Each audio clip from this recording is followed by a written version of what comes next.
கேட்டால் ஆடல் வல்லான் என்கின்ற நடராஜ பெருமானுடைய எடுத்த பொற்பாதமும் என்கின்ற அந்த இடதுகால் கட்டை விரலிலே உலகத்தினுடைய இயக்கம் அமைந்திருக்கிறது.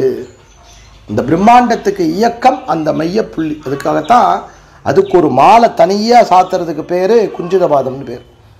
அந்த மாலைக்கு குஞ்சிதபாதம், அந்த தூக்கிய திருவடிக்கு குஞ்சிதபாதம், அந்த தூக்கிய திருவடியில் மைய கருவுக்கு குஞ்சிதபாதம். அதை தரிசனம் பண்ணி அதை பிரசாதமாக தராலே அந்த மாலையை நம்ம ஆத்துக்கு கொண்டாந்து வச்சுப்போம். அது குஞ்சிதபாதம். என்ன வேணும்னா பஞ்ச கிருத்தியமும் அனுகிரகம் பண்ணி தர. சிருஷ்டி ஸ்திதி சம்ஹாரம் திரோபாவம் அனுகிரகமாகிய பஞ்ச கிருத்தியமும் குஞ்சிதபாத தரிசனத்தினால பகவான் சிருஷ்டியையும் அதிலேயே பண்ணுறார், ஸ்திதியையும் அதிலேயே பண்ணுறார், சம்ஹாரத்தையும் பகவானுடைய கரங்களில் வேற வேற எல்லா நடராஜ பெருமானுடைய அந்த மூலட்டநாத பெருமானுடைய அந்த விக்கிரகம் திருவுருவில் அந்த தூக்கிய திருவடிக்கு பெரும் புகழ் உண்டு. ஆனாலும் கூட திருச்சிற்றம்பலத்தில் எழுந்தருளி இருக்கக்கூடிய சிதம்பரத்தில் எழுந்தருளி இருக்கக்கூடிய அந்த தூக்கிய திருவடிக்கு பெரும் பெருமை அதுக்கு தனியாக உண்டு. யார் தீட்சிதர் முறை உண்டோ அவாதான் சாத்துவா அந்த குஞ்சிதபாதத்தை, அவாதான் எடுப்பா. குஞ்சிதபாத பிரசாதமாக வாங்கின்றோம் அப்படின்னா எதெல்லாம் வேணுமோ அதெல்லாம் கிடைக்கும். சரசில் வச்சுக்கிறது சம்பிரதாயம் உண்டு, கண்ணில் ஒத்திக்கிறது சம்பிரதாயம் உண்டு. யாருக்காவது புத்திரபாகியம் இல்லைன்னா போய் ஒரு நாள் ராத்திரி சிதம்பரத்தில் தங்கியிருந்து ஜோஷியாலாம் சொல்கிறா பாருங்க, அங்கே போ இங்கே போன்னு. வேற எங்கேயும் போக வேண்டாம், சிதம்பரம் போகணும். ராத்திரியில் நடக்கக்கூடிய அர்த்தஜாம பூஜையில் சுவாமியோட திருவடியே பயணப்படும். அதை தரிசனம் பண்ணணும். மறுநாள் ராத்திரி தங்கியிருந்து பஞ்சாட்சரத்தை சொல்லிண்டு எவ்வளவு சொல்ல முடியுமோ அவ்வளோ பஞ்சாட்சரத்தை சொல்லிட்டு மறுநாளைக்கு காலையில் பொழுது விடிஞ்ச உடனே நடராஜரை தரிசனம் பண்ணிட்டு அங்கே காத்திருந்து அந்த குஞ்சிதபாதத்தை வாங்கி நம்மளோட கிரகத்துக்கு எடுத்துட்டு வந்து பூஜா கிரகத்தில் வச்சு நித்தியம் அதை பூஜை பண்ணி அதுக்கு ஒரு பால் நைவேத்தியம் பண்ணி குழந்தைகளுக்கெல்லாம் கொடுத்து, கல்கண்டு நைவேத்தியம் பண்ணி குழந்தைகளுக்கெல்லாம் கொடுத்து நடராஜராகவே பாவிச்சுட்டு வந்துட்டோம்னா மலடிக்கு கூட குழந்தை பிறக்கும். குழந்தை இல்லைங்கிறா பாருங்க, அவளுக்கெல்லாம் குழந்தை பிறக்கும். அப்பேற்பட்ட ஒசத்தி அந்த குஞ்சிதபாதத்துக்கு உண்டான சிறப்பு அந்த பிரசாதத்துக்கு. அப்போ திருவடிக்கு தரிசனத்தினாலேயே உய்வு பெற முடியும். அதாவது இந்த திருவடியில் என்னென்னா ரேகையெல்லாம் தெரியும். நம்ம அவ்வளோ தூரம் கவனிக்க முடியாது.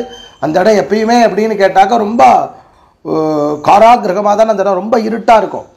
நான் சொல்கிறேன்னா கிட்டத்தட்ட அப்படித்தான் இருக்கும். நான் அந்த வார்த்தையை பயன்படுத்துகிறேன்னா இந்த ஆன்மா உள்ள சிறைப்படணும் பகவான்கிட்ட, சரியா?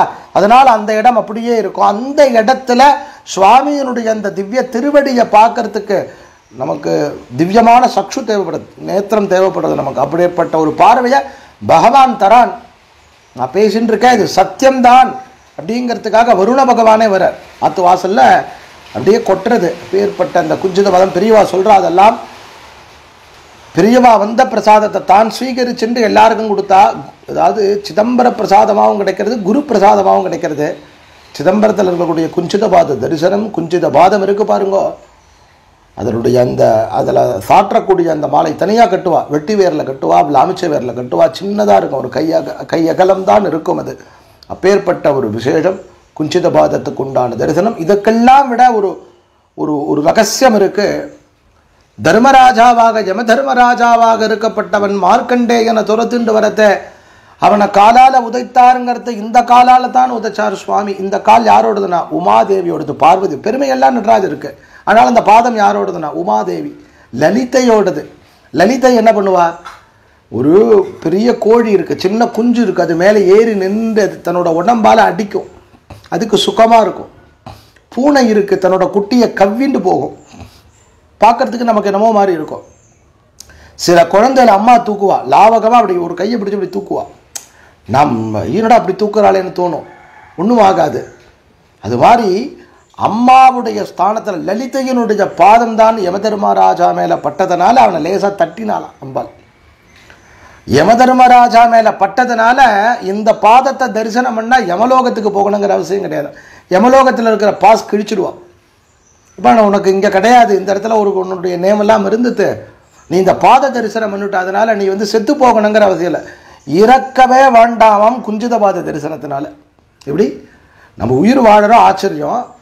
உயிரோடையே இருக்கணும்னா இந்த குஞ்சிதபாதத்தை பார்த்தோன்னா போகுமா? நம்மலாம் செத்து போக மாட்டோம். என்னப்பா சார் எல்லாரும் பிறந்தவா இறந்து தான் ஆகணும் தான் உண்டு தான். ஆனால் இறந்தா எங்க போகணும்? தர்மராஜாவை பார்க்க. இவாளுக்கெல்லாம் என்ன, இறப்பில்லாத ஒரு பேரின்பத்தை பகவான் தந்து விடுறாராம், மோட்சத்தை தராராம். அப்பேற்பட்ட மோட்சம் கிடைக்கக்கூடியதாகவே தான் மனித பிறவியும் வேண்டுவதேயும் மாநிலத்தே, மனிதனாக பிறவி வேண்டக்கூடிய அந்த திருவனையினுடைய திவ்யமான தரிசனம் யாருக்கெல்லாம் கிடைக்கிறதோ அவளுக்கெல்லாம் சௌபாகியம் உண்டாக்கி தரப்படுறது. பகவானுடைய திவ்யமான ஒரு அனுகிரகம் உண்டாக்கி தரப்படுறது.